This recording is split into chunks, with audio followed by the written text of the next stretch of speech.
summit? I think, Egypt is a pivotal country in Africa. Indeed.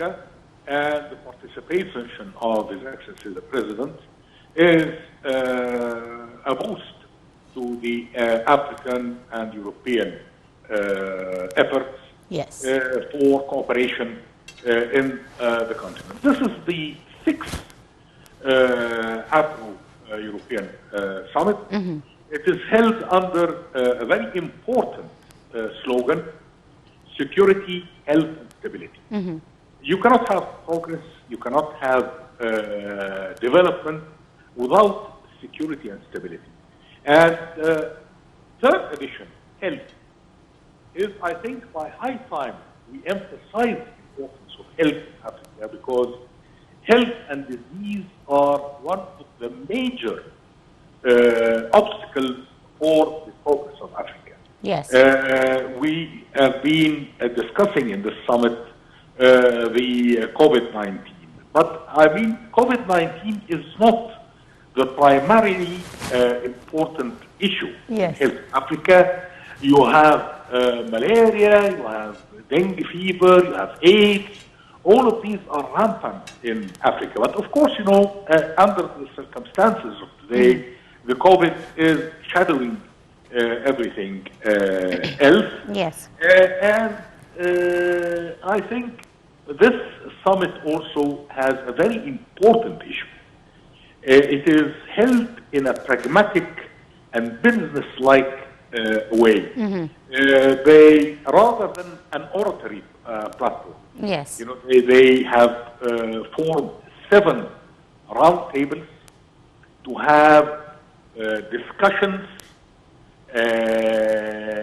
in these roundtables in order to implement the programs and the strategies that they are fomenting. Yes, absolutely. Mr. Ambassador, as you mentioned, a very important summit indeed, and the presence of the Egyptian president and his attendance to the summit, as you said, really highlights the importance of Egypt's participation and its influence in Africa, as well as with its European partners. On the sidelines of the summit, President Abdel Fattah el-Sisi also held several meetings with different African leaders, as well as participants from different delegations. Could you tell us some of the most important meetings that President el-Sisi held with the different African leaders present?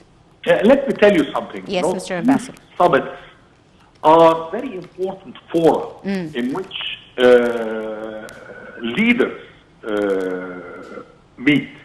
You seldom find an opportunity where you have, I think, 46 African leaders and over 20 European leaders assembled at the same time, in the same place. Yes. This is a golden opportunity to interact with all these leaders. Mm-hmm.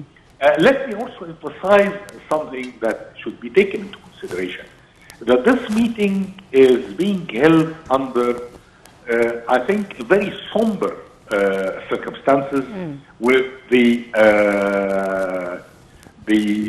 issue that is going on in Crimea. Mm-hmm. This is something very serious that is going to affect the whole international community, especially in Africa, where we have seen due to the situation in Crimea, the price of oil has skyrocketed, and it probably also certainly is going to affect the prices of grain, where Ukraine is a major producer.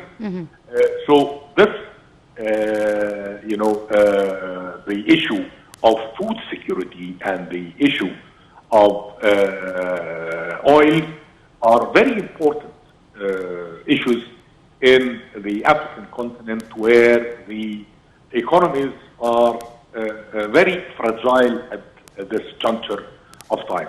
It is very important to coordinate with the leaders of Africa and the leaders of Europe in such somber circumstances. Indeed. Mr. Ambassador, now European-African relations have developed over the last few years, as you said.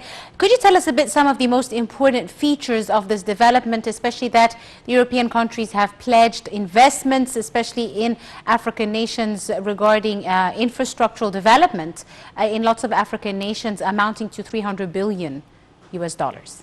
I think this is also a very important development in the sense, first of all, dedicating such a large number of investment money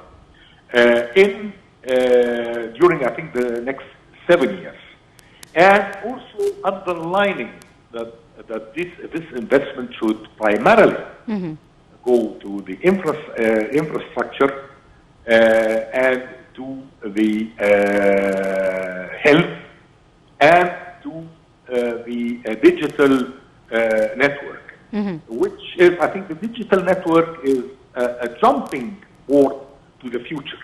This is the future of the whole world. Yes.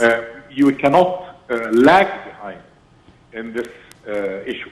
Therefore, I think the pledges of investments in these infrastructure is also a very delicate issue in Africa, where the infrastructure is amongst the poorest in the world.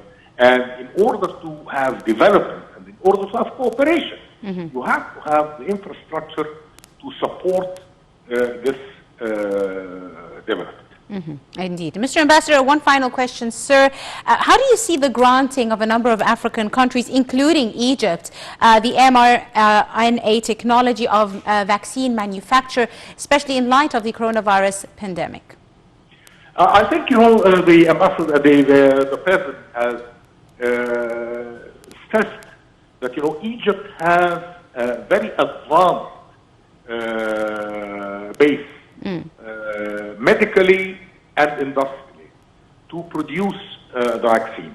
And I think several countries have been flagged, Egypt, South Africa, I think Rwanda and Senegal. Nigeria, yes. And Nigeria for the production. This is also very important. We cannot depend only on getting the vaccine from abroad. We have to have our own capability to manufacture and to have our own supply in this very critical juncture of time. Indeed. Right. I'd like to thank you very, very much, Your Excellency, Ambassador Mohamed Shazly, former Assistant Foreign Minister. Thank you so much, sir, for your time and your insight on today's edition of Cairo Local Time. Another short break, and we'll be right back to continue our episode.